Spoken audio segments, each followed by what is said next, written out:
একই জিনিসের বিভিন্ন রূপ, কয়লাও যা হিরেও নাকি তাই। তা আমাদের এখানে এমন দুজন আছেন যাদের এরও রূপভেদ আছে। একজন হচ্ছেন অনুপা আন্টি, যিনি এখন আসছেন, উনি এই স্কুলের প্রাক্তন ছাত্রী এবং একই সঙ্গে শিক্ষিকা। আরেকজন বসে আছেন নন্দিনী মুখার্জি, এই স্কুলের প্রাক্তন ছাত্রী এবং একই সঙ্গে শিক্ষিকা। তাহলে দুজনের আমি দুরকম রূপ দেখতে পেয়েছি, তাহলে এটাকেই বহুরূপতা বলে। ব্যাপারটা বোঝা গেল তো? আর কতদিন পরীক্ষায় ভুল হবে না তো? তাই এবার এখানে সঙ্গীত পরিবেশন করবেন আমাদের বিদ্যালয়ের প্রাক্তন শিক্ষার্থী এবং একই সঙ্গে শিক্ষিকা অনুপা দাস। আচ্ছা, একই সঙ্গে মঞ্চে আমি ডেকে নেব দেবযানী রায়চৌধুরীকে পরবর্তী অনুষ্ঠানটা অ্যাঙ্কারিং করার জন্য।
পৌষের কাছাকাছি রোদ মাখা সেদিন ফিরে আর আসবে কি কখনো, ফিরে আর আসবে কি কখনো। খুশি আর লজ্জার মাঝামাঝি সেই হাসি, তুমি আর হাসবে কি কখনো, তুমি আর হাসবে কি কখনো। পৌষের কাছাকাছি রোদ মাখা সেই দিন ফিরে আর আসবে কি কখনো, ফিরে আর আসবে কি কখনো।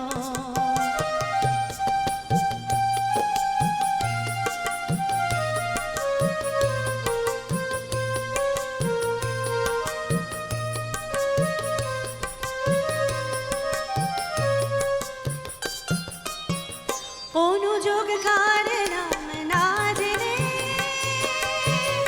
অধরিতে কোনো সাড়া নাই রে।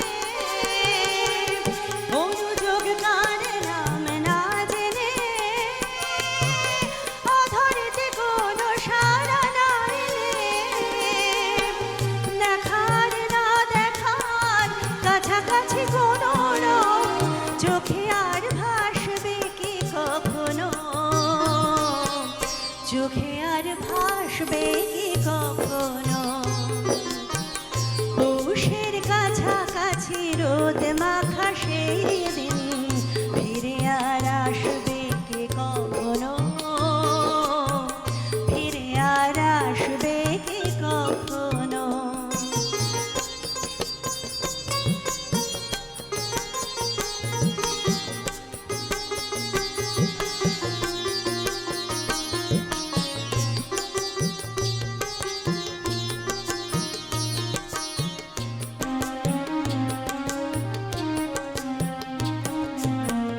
কাব্য কি কথা সে, ভাবো কি বিলাসে, মায়া জাল বুনবো কি তখনো। দু একটি পাখিদের সে কাকলি শুনবো কি তখনো। কাব্য কি কথা সে, ভাবো কি বিলাসে, মায়া জাল বুনবো কি তখনো। দু একটি পাখিদের সে কাকলি শুনবো কি কখনো।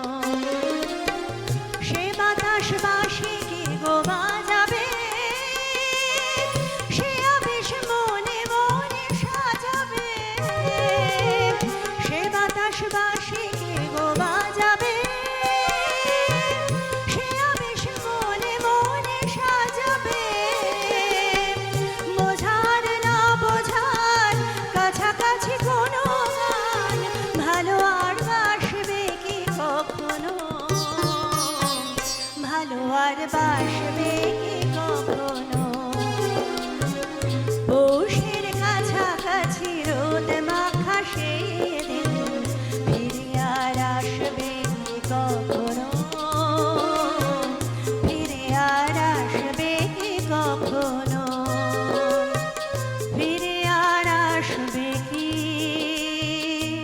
কখনো। নমস্কার।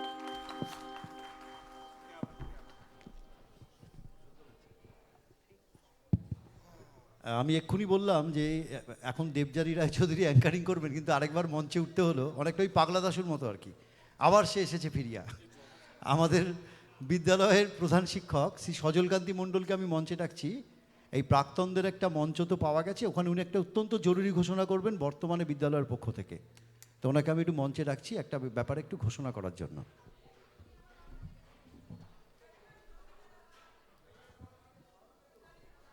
আমাদের বিদ্যালয়ের জন্মক্ষণ আগামী 21শে জানুয়ারি আমরা যথাযথ মর্যাদায় ইজেডসিসি হলে আগামী 21শে জানুয়ারি বিকেল 3টে থেকে 7:30 পর্যন্ত লবণরোধ বিদ্যাপীঠের 45তম জন্ম বা প্রতিষ্ঠা বার্ষিকী উদযাপন করব। তাতে আপনাদের প্রত্যেককে বিদ্যালয়ের তরফ থেকে স্বনির্বন্ধ অনুরোধ করছি, আন্তরিকভাবে আমন্ত্রণ জানাচ্ছি। আপনারা প্রত্যেকে এই অনুষ্ঠানে আসুন। ওই দিন আমাদের যে বার্ষিক পুরস্কার বিতরণী সভা 2024-25 সেটিও অনুষ্ঠিত হবে এবং আমাদের এই প্রাক্তন ছাত্রের একটি নাটক চর্যাপদের কবি এটিও ওখানে অনুষ্ঠিত হবে। একটি মনোজ্ঞ 4 ঘন্টার অনুষ্ঠান। এই অনুষ্ঠানে আপনাদেরকে আরেকবার বিদ্যালয়ের তরফ থেকে আন্তরিকভাবে আমন্ত্রণ জানাচ্ছি। আমরা আমাদের ওয়েবসাইটে দিয়েছি, আপনাদের প্রত্যেকের কাছে ব্যক্তিগতভাবে যোগাযোগ করতে পারিনি, সেই অক্ষমতা আমি মাথায় পেতে নিচ্ছি। সার্বিকভাবে প্রত্যেককে আরেকবার আন্তরিকভাবে আমন্ত্রণ জানাচ্ছি, আপনারা এই অনুষ্ঠানে আসুন। নমস্কার, ধন্যবাদ।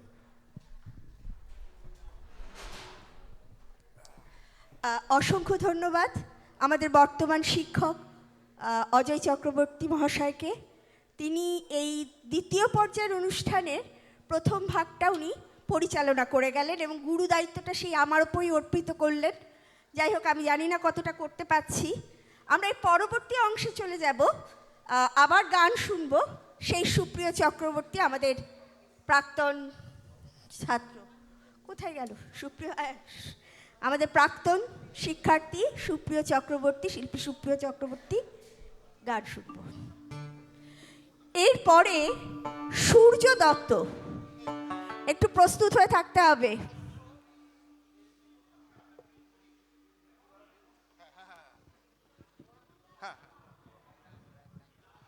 হ্যালো,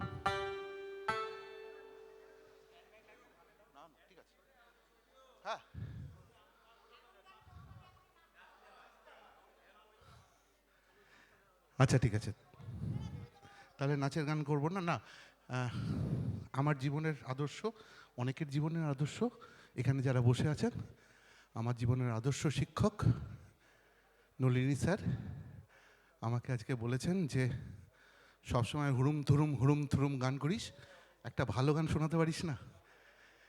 তা গতকালও এসেছিলাম রিহার্সাল করতে, যে গান দুটো পুলক দাদার সাথে রিহার্সাল করেছি সেই গানটা স্যারের কথা শুনে পাল্টে দিলাম। একটা সিরিয়াস গান গাই। হ্যাঁ, একটা সিরিয়াস, ও স্যার একটা সিরিয়াস গান গাইছি স্যার।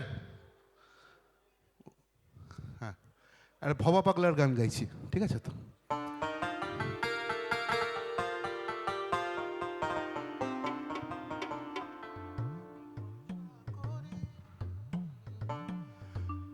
ভরসা করি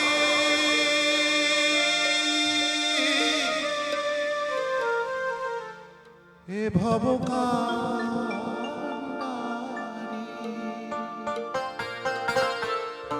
ভরসা করি